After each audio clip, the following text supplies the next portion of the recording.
Thank you to everybody for being here.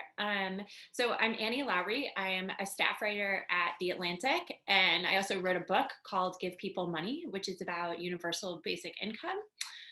Which came out, I guess, 2 years ago. And I'm delighted to be joined by my friend Sebastian Johnson, who is a philanthropic strategist. He's a great thinker on social policy. He's a writer.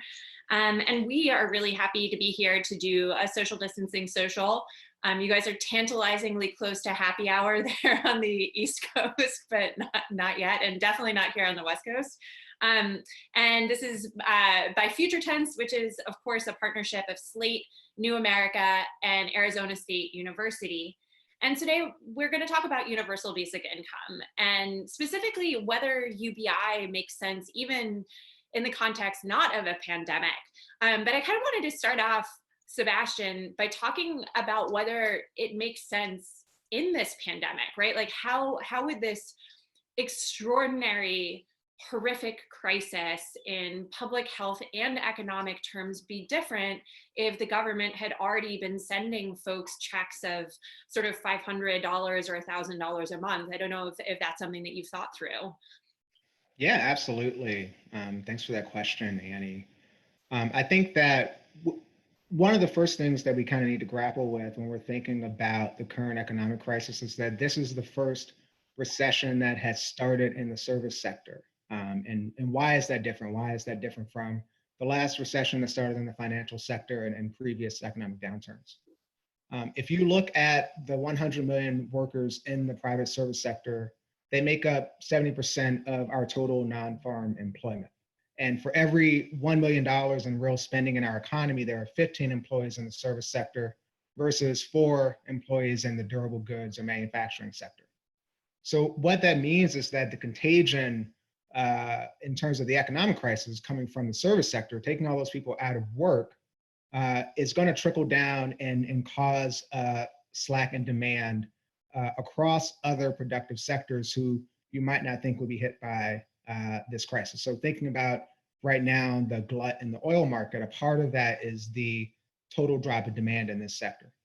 The other part of why UBI and cash transfers are so needed in this economic downturn is that this is not similar to the Great Recession, where the issue was that there was a liquidity trap or that credit had dried up and that there just wasn't enough money moving around in the economy.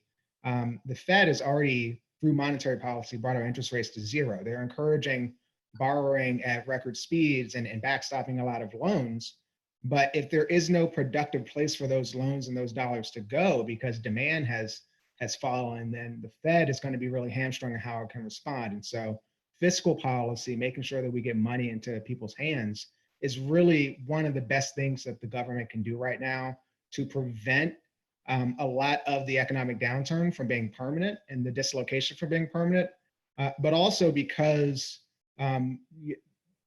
you would think that demand will go back up once the health crisis is passed, and some of the freeing up of dollars for borrowing and lending is not really the right response. Yeah, I think that is a really important and interesting way to put it. And so, one thing that people who think about UBI as a policy a lot, one of the distinctions that they draw is that it's not really a welfare policy. It is an insurance policy. So, something like TANF, so the Temporary Assistance for Needy Families program, that goes primarily to moms with young kids, and it tries to keep them in the labor force, but provides them with small amounts of cash. That's a welfare policy, right? Like that's aimed at poverty alleviation. Mm-hmm. But UBI is an insurance policy, sort of like Social Security. It's meant to be there as a buffer to help people through all sorts of circumstances. And one thing that I think is interesting about this is, a $500 check is not going to get anybody. It's going to do a lot for a lot of people, but it's not really a poverty solution. You could take a very low income family or a homeless person, or anybody else going through really hard times. $500 is not enough to do it. But it would act as that kind of buffer against the sort of worst things that can happen. Sorry, we're being joined by my co-authors, Kelvin, Patsy, who have all of a sudden, now that I'm doing this, have become very active down here.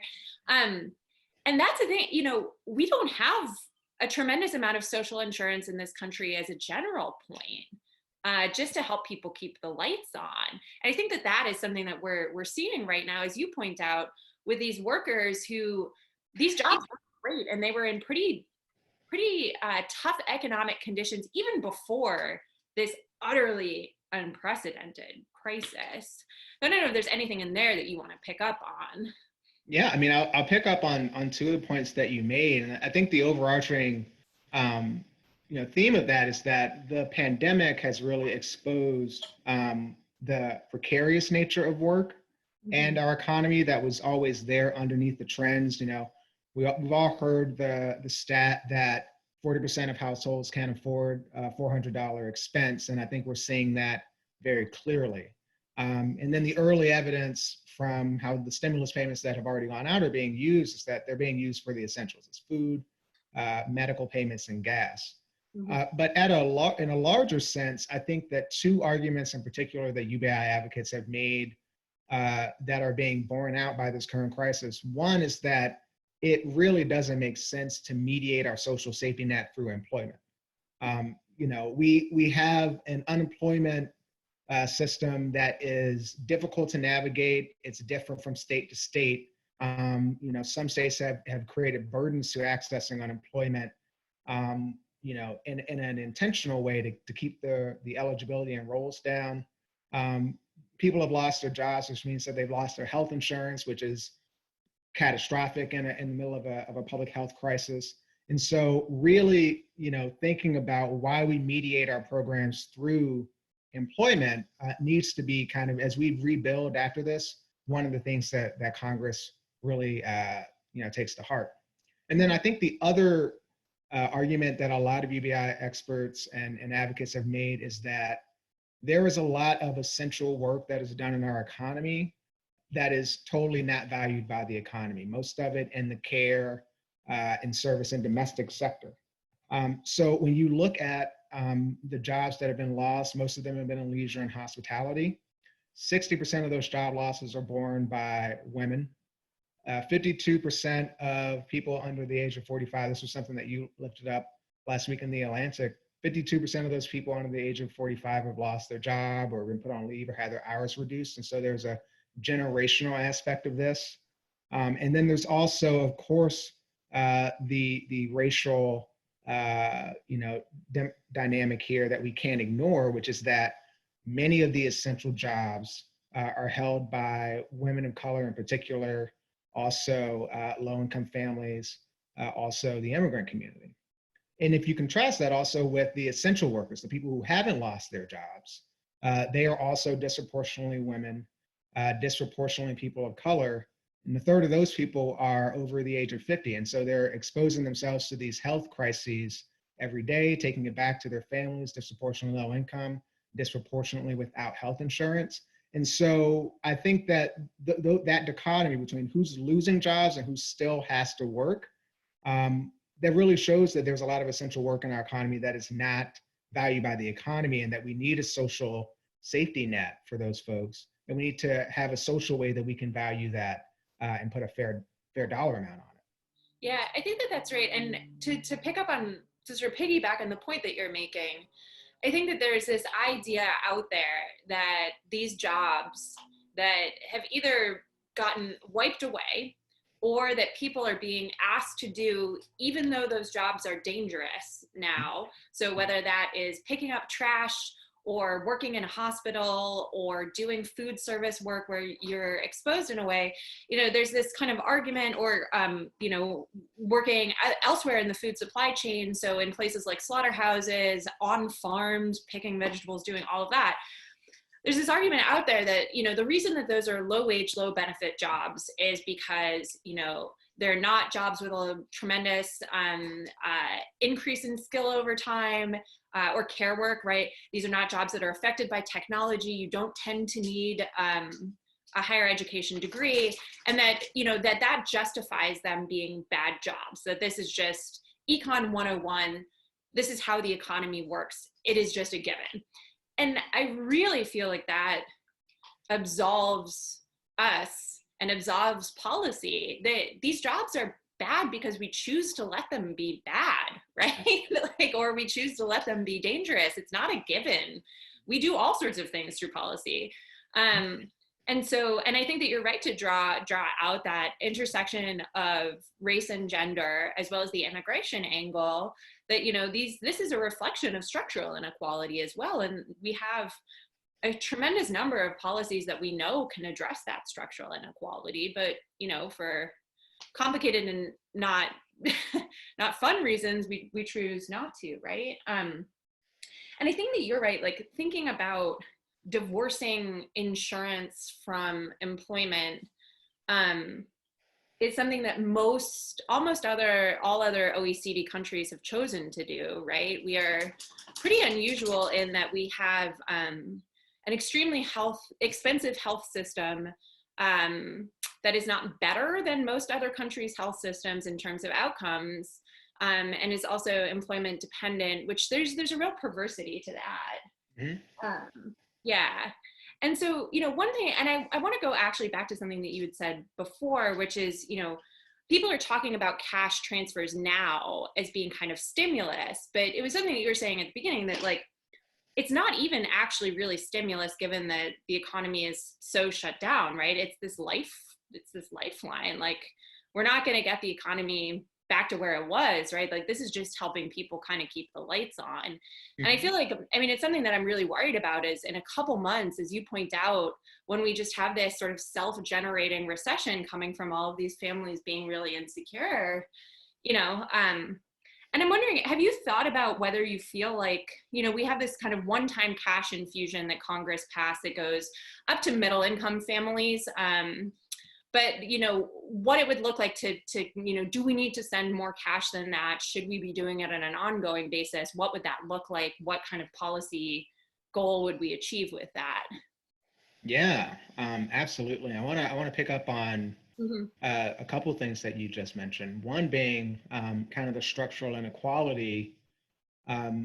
It's both a fact of our economy, but it's also, we're now starting to understand how it's by design.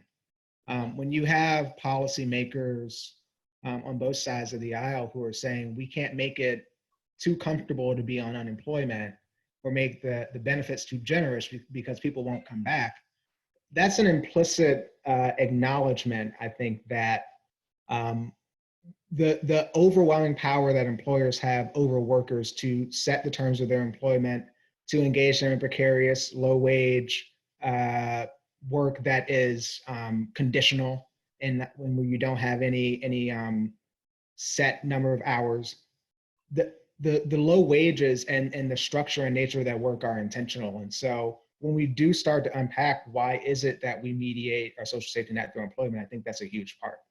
Mm-hmm. The other part, I think, is that we have a real allergy to universal programs, and we really, and I think that, you know, this is progressives and conservatives alike. We want to target the programs to the folks that we are politically aligned with. And so I think you saw this in the first CARES Act. So we spent $2 trillion, and yet there were some administrative challenges and some other issues with how that money was given out. It left out college students, which was a huge gap, left out adults with disabilities, huge gap there.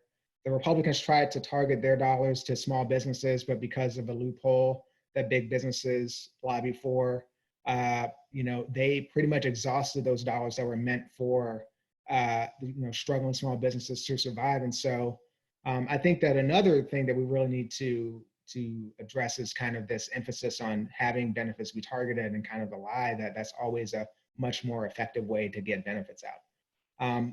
But to your point about whether or not we need additional dollars, I think it is obvious that we're going to need additional money to people above and beyond the stimulus check and the unemployment insurance that's been extended. There is the Emergency Money for the People Act that Representative Rokana has introduced, supported by the Economic Security Project, which calls for expanding relief to $2,000 in a monthly payment for every qualifying American over the age of 16. with the trigger that it is going to be sent out every month until employment returns to normal. And then I think that this bill also does a couple other things in terms of the administration and making sure that you are casting as wide a net as possible. It's making it possible for immigrants who don't have social security numbers, but who do file their taxes to be eligible for that payment. It makes it so that you can receive your stimulus dollars in different ways other than just a check or deposit to a specific bank, looking at ways that cash transfer apps can be utilized. But I do think that a much more robust stimulus is necessary, and I think that Congress is going to find that without that, we're looking at a prolonged crisis. Mm-hmm. So I just want to pick up on two things that you said there. So the first is on the administrative burden on the government. So I think one thing that this crisis revealed is that the government doesn't have great ways to push money out to people really quickly. We can send checks that goes through the IRS, but then you run into all of the issues of people who have unstable addresses, who don't file their taxes for whatever reason. A lot of folks don't have to file taxes, and therefore it's hard to reach them. Mm-hmm. We don't have immediate cash payments. We don't have postal banking. And countries that are much poorer than the US, that have far less state capacity, have really figured this out. I think it's a thing that Americans don't realize, but it was in 2008 that Britain decided that it needed a way to send cash payments to everybody, and that they wanted the cash payments to be immediate. And so they just, through their equivalent to the Federal Reserve, decided that they would, give themselves the capacity to do this. And many, many, many lower income countries have done it. So I think you're right that, this question of, do we just need a way to get money to everybody going forward? And because, especially the people who you want the money to get the most, so we are saying that the people who are lowest income, who are dealing with disabilities, who have kids in their household, we really want to get money to them. Those are also the people who in a lot of cases are going to be less likely to have up-to-date direct deposit information on file with the IRS for a whole host of reasons. But this is not, it's a technical policy challenge, but it's hardly that big of one if you put your mind to it. And then the second thing, because I go back and forth, and I think this is such a complicated policy question, but on the left, there has been for decades now, right, this rift on targeted programs versus universal programs. So on the one hand, in a high inequality country where a lot of our problems stem from the fact that we don't do enough to remedy inequality, there's a need for probably more redistribution and more progressive policy, which necessarily means testing. Yet, on the other hand, we also don't have universal programs, which means that huge numbers of people fall through the cracks. And I think that there is a tension there, and that people, can really debate. And I guess it's one of the central features of UBI that everybody is getting it. And so you get these kind of inevitable questions about, well, why does it make sense for Bill Gates to be getting the same amount of money as a single mom with 3 kids who's working 2 jobs? And I think the answer is it doesn't, but maybe it makes sense for everybody to be getting something. So I don't know how you feel about that tension between living in a high inequality country with that remains high inequality after the tax and transfer system is done, and also the kind of pressure for universality, given that, as you point out, right, like we splice people into really small groups, into the deserving and undeserving, and that has all sorts of policy consequences. Yeah, and that I think really kind of is the crux of the debate over UBI, particularly, as you point out, with here in DC policy circles and progressive policy circles. I think that for me, it's both an issue of policy design, but also political will. Mm-hmm. That when you create targeted programs, it makes those, number one, the program is not going to be extensive enough to meet everyone who's eligible for the program. Because there's going to be some kind of gate that you're using to determine who is and who is not eligible. And just the act of having that gate or that need to show that you're eligible is going to keep people out who, for whatever reason, lack the capacity to make it past that gate. And I think that also when you target programs from a political standpoint, it's easy to describe the person who is receiving the benefit as somehow deficient or undeserving. And I think that is particularly true here in the United States, where we have a very deeply ingrained cultural narrative around deserving and undeserving poor. Um, the second part, kind of grappling with why should someone who is wealthy get the benefit of a program? I think that it's a matter of the argument you're making. So everyone can go to the library. We don't, there's not a means test for being able to visit a library. But, some people pay more in their local taxes, property taxes or income taxes for that service than others. And so I think that making it understood that when we talk about UBI, we're talking about a public utility like a library. We're talking about public or social insurance, like something that is available or accessible to everyone. And then coupling that with a progressive tax system that says the things that we pay for together, we're all going to contribute according to our means is one way to get around that. Mm-hmm. But I do, to your point, like it is a question of political will. It's does that resonate with people? Mm-hmm. I think what's encouraging is in this moment of crisis, which is really a moment where solidarity is needed now more than ever.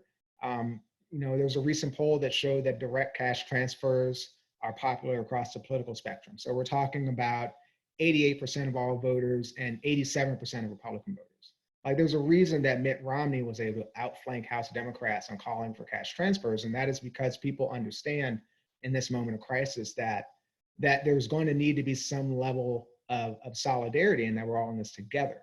And so I hope that this is part of the way in which our political conversation is transformed after this crisis, is that we understand what are the things that we all need to contribute to. How do we make sure that everyone in our society is safe, is healthy, and has what they need in terms of basic necessities to survive? And then how do we pay for that in a way that is fair? Mm-hmm. Yeah. So one thing that I really like that you said is that, yes, there is a tension between universality and means testing, perhaps. But those are not necessarily polar opposites. You can, in fact, have the provision of public goods, social insurance, universal programs, and also have a system that's ameliorating the worst effects of high inequality. And that, maybe it's a bit of a policy puzzle, but again, it's not an unsolvable equation at all. And I think that you're right that one thing I'm curious to know, and I really don't know the answer to this, and I don't think anybody does yet, is to what extent does this crisis change hearts and minds on the need for public goods, for universal programs, for the government to get better at doing counter-cyclical policy, for this to become more automatic, for it to be easy to file for things like unemployment insurance and food stamps. Because, and this is something that you pointed out, we've been, by design, made these programs complicated, difficult. We have underfunded the agencies that implement them. And so in the worst case scenario, you end up with what Florida is going through right now, where in the midst of a terrifying pandemic that is killing people, you're asking people to submit paper applications and you're having them line up. It's complete madness. And again, just in terms of other countries have nice things that we don't, there's no reason that this stuff can't be done online, that it can't be more automatic, that you can't get a policy determination in 24 hours. But it takes investing in these systems that have been really underfunded. And one thing that I would draw out here is, we're generally talking about federal programs, but the fact that these programs often get devolved to the states, on the one hand, means that some states have really great, innovative, aggressive policy, but it means that many states don't, and they purposefully don't. And I think that actually that ties in with the racial valences to this, which are really, really important. There's obviously a really vital history of racial exclusion that sort of explains why we have these systems in the way that we do. But yeah, coming back around to it, I just wonder how much this is going to change things, and kind of a good government, like, let's get government to work so that the next time this happens, we don't have people lining up in Florida for hours to submit UI, whether that change will happen. I hope so. My worry is that, for me, it always comes back to who does it benefit for things to be broken? Yep. And I think that this moment where we're seeing social safety net programs kind of fall apart, I think that there's an ideological commitment to that government can't do this. And I think that there's also a financial incentive, because if government can't do it, then someone else has to do it. And that's usually a private entity. And so I think you're seeing some resistance from conservatives on the Hill who are saying, if we implement all of this stuff and it goes well, then we're going to have a hard time pulling it back. And then I also think that there's a preference in policy to want to, as we mediate through employers, to also mediate any government help through private firms. I think so. You can take something, for example, like higher education. We used to just collect tax dollars and give those tax dollars to universities and colleges to pay their budgets directly, public universities and colleges. Now we ask individuals to take on a massive amount of debt, which is managed by private debt collection agencies, to go to college, and then your income is then a funding stream for that entity, and they can chop that funding stream up and sell it on financial markets. And so I think looking at why it is that our public services need to, number one, be mediated by private services, but also why they are often dysfunctional when they are purely public, I think is kind of a big unspoken ideological commitment in a lot of our provision of public welfare at the federal and state level. And I think that you're right that, it's an argument implicit in what we've been talking about, that the great thing about cash transfers, and you can look at the Social Security system, which is enormously cheap to run and extremely, extremely efficient. I remember when my son was born, we received his Social Security card without having to do almost anything. It just showed up, right? Like we didn't have to pay anything, nothing. It just did. They knew our address somehow and they sent it along. The cash is easy. And universality is easy. You don't have to be splicing people. You don't really need to be involving tons of private firms. There's no securitization necessary. And that it's easy for the IRS or another agency to do. So we're just about 1:30 here. So I just want to encourage folks to use, if you have questions for me and Sebastian, you can use that Q&A function and send them along. And then we'll both be responding to them. So go ahead and do that if you have questions that you would like us to respond to. I'm just gonna look and see what we have for questions here. Just give me 1 second to pull this up. Okay, so we have some questions from Zoom. So UBI proposals are often discussed in the range of $1,000 a month. For this reason, they are often deemed outrageous due to the high price tag. Might a small UBI, say $100 or $200 a month, be a better place to start? What sort of difference would $100 or $200 a month make on the lower end of the income scale? Although such a small amount of money wouldn't go far, it would work as a less costly experiment and open the pipeline to a higher UBI in the long run, maybe. So do you want to address that question, Sebastian?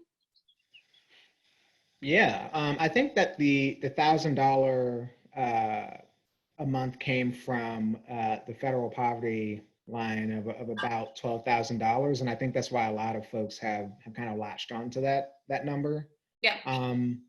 I think that any UBI is better than no UBI, and if there was appetite on the Hill right now, on the left and the right, to pass $200 universal basic income, that would be phenomenal, and I think that would make a huge impact on the margins, particularly for families who are struggling to put food on the table, struggling to buy gas despite the astronomically low price of gas.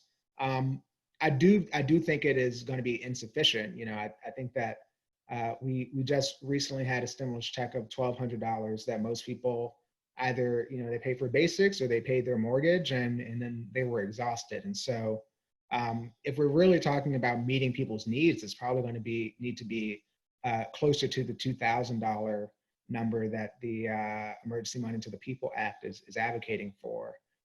But I think that any amount is better than none. Mm-hmm. Yeah. So I think that those are all really smart points. I feel like the question is, what problem are you trying to solve with UBI? Right? Are you just ideologically committed to UBI? In which case, $1,000 a month, it's not so much money that you're going to disincentivize work too much if that's important to you.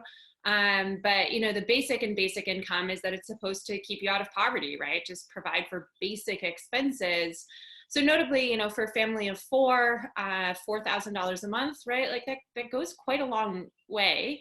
I would just like to point out that there are kind of two proposals that are sort of UBI adjacent, but that I think are really good ideas. So one is the much touted UBI for kids.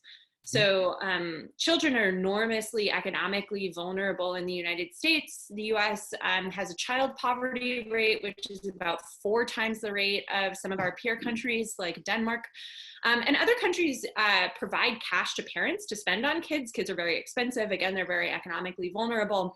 This would be a lot cheaper, and it would be, I think, easier to sort of frame as an investment, right? Like, we don't want kids to grow up in poverty. We've said as a country that we want to make sure that children are not punished for, the family that they grow up in. So that's one kind of cheaper option. I also note, if you just want to do straightforward poverty elimination and see how that works out, there's something called negative income taxes, where you could basically make sure that everybody is getting up above the poverty line. Luke Schaefer at the University of Michigan has a great proposal for this with some of his co-authors. And the math on that is it's not terrifying. It's something like, it depends on obviously how the economy is doing, but it's something like $200 billion a year, which I'm not saying that's not a lot of money, but it's nothing like the back of the envelope math that you get with a UBI. So I would say, if you're looking for ways to make UBI less scary, cash transfers for kids or the straightforward elimination of poverty is probably a good way to go. The economist Claudia Sahm, among other people, also has a proposal. So once the unemployment rate starts going up, you just send cash to people. So it's just a counter-cyclical policy. And I also really like that proposal. So there's lots of ways to do this.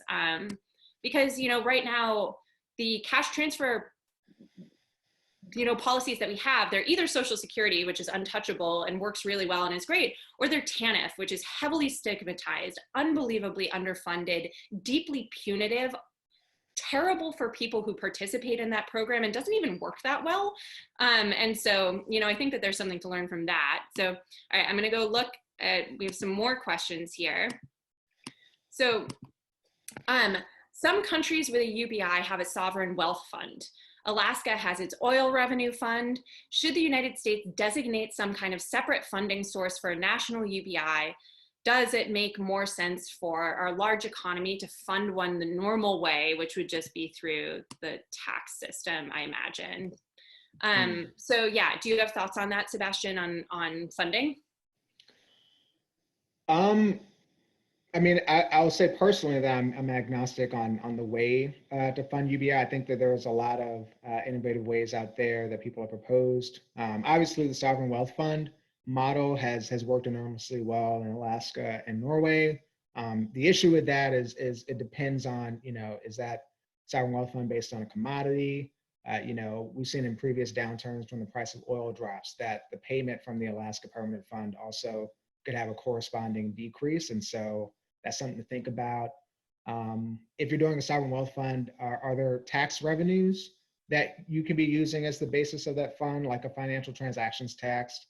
Andrew Yang has promoted the value added tax. Are there ways in which you can devote tax revenues into specific funds that are then reinvested in private markets to earn a return? I think that's another way, rather than doing just a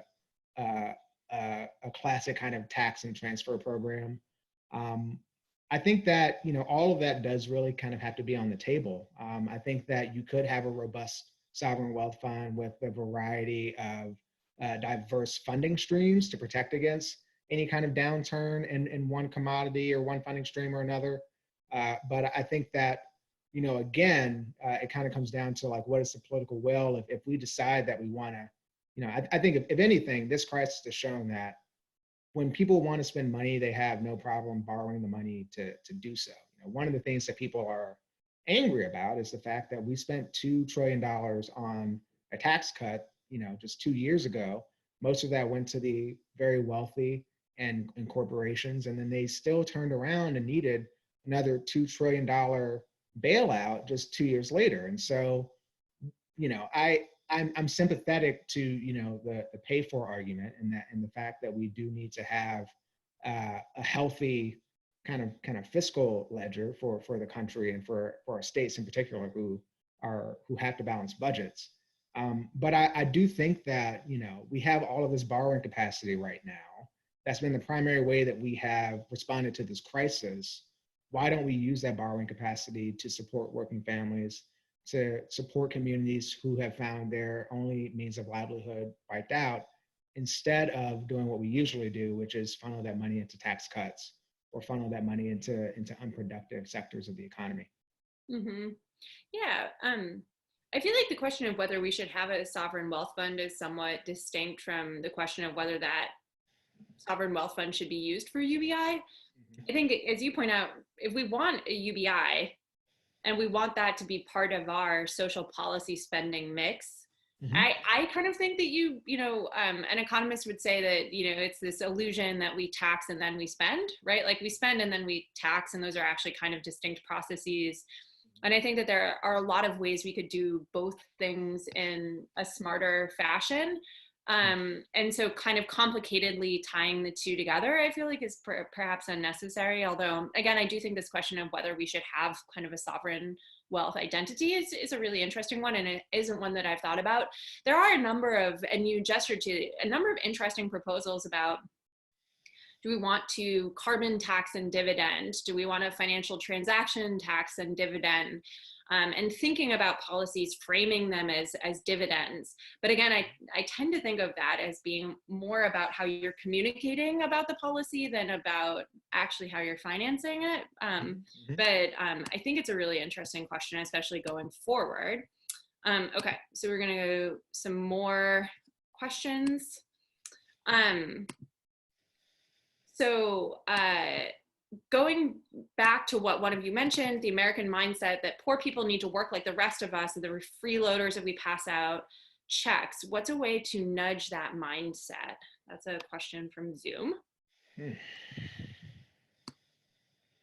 Yeah, I mean, that is, if whoever figures that out will probably be president, because I think that is so fundamental to, I think, what the core of how people think the economy works, which is that you work hard, you're successful.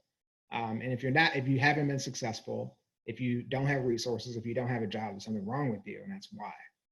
And I think I alluded to it. I saw a tweet that was like, these people who are just sitting at home gathering unemployment, they're making more money than the people who are doing essential work.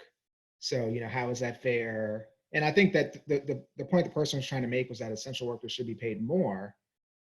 But plenty of people make that argument to say that we need to be providing less in benefits. And then there's also this corresponding belief that, there's a disincentive to work. I like to say that work, if the disincentive is the work, if staying home and not working and earning income in that way is better than working, then the disincentive is the work that's being offered. And so really trying to understand, like, what is it about these jobs being so precarious and terrible that and also low paid, that we have to have no safety net, so people are forced to do them. I hope that at the end of the day, in the spirit of solidarity and understanding that we're all in this together, that people's mindsets will be shifted. You're already seeing a real emergence of some class consciousness, particularly around essential versus non-essential work.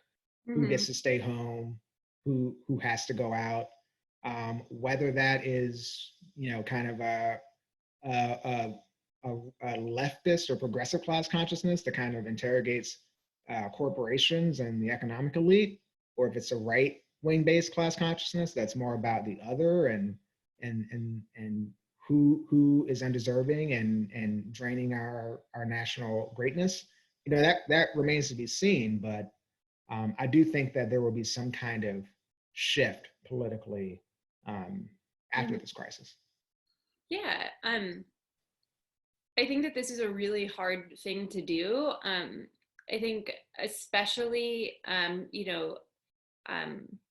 there's a tremendous amount of scholarship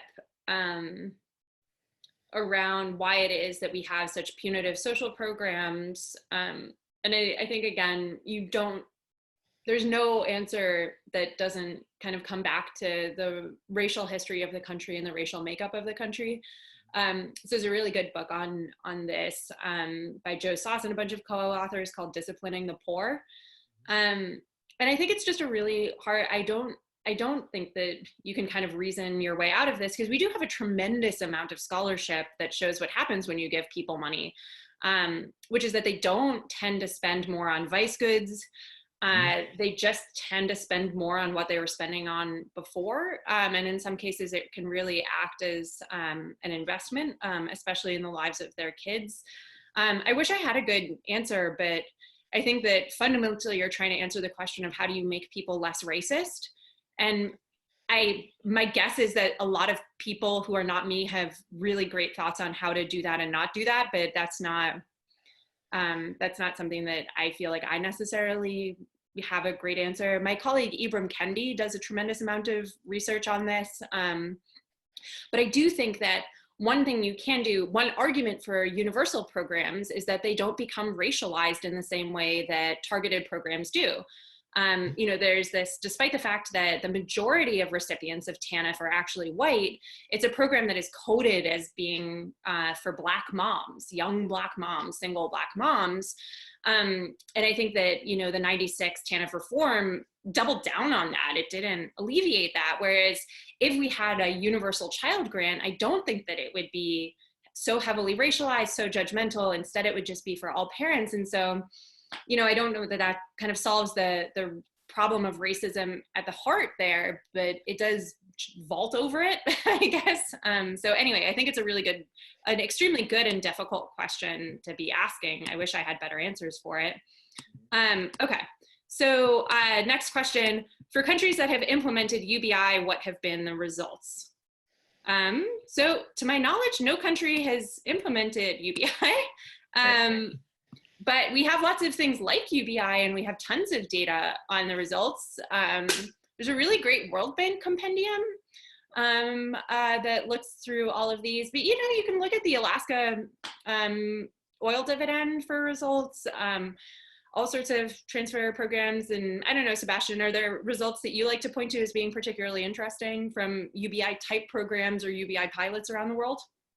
Yeah, I think one that is pretty rigorous is the Give Directly cash transfer experiments in Kenya and East Africa, which to your point show no increase in spending on vice goods, increase in productive activities that are going to lead to long-run economic growth, like going back to school, starting a business, better health and education outcomes for children. Two pilots that are in effect here in the United States, supported by the Economic Security Project. There's the Stockton Seed demonstration, which a number of families in Stockton are receiving $500 checks each month, no strings attached. All of the data thus far has shown that those dollars are being spent on food, clothing, necessities, better outcomes in terms of reduced stress levels. The other one that is sponsored by ESP is the Magnolia Mothers Trust, which is a program that supports low-income families headed by single African-American women in Mississippi. Similar results, better outcomes in terms of health and education. You also see a lot of paying down of credit card debt and educational debt from these for-profit colleges that kind of prey on low-income folks who are trying to enter the higher education market. And so I think that, I don't think there's been any study of UBI in any kind of program that's shown any negative effects. There's either been kind of nil or positive. Yeah. So with that, it is unfortunately time for us to sign off. But I'd love to thank everybody who set this up and everybody who joined us. So thanks to FutureTense, thanks to New America, to Arizona State, and to Slate. Thank you to Sebastian, and thank you to all of you. Thanks, Annie.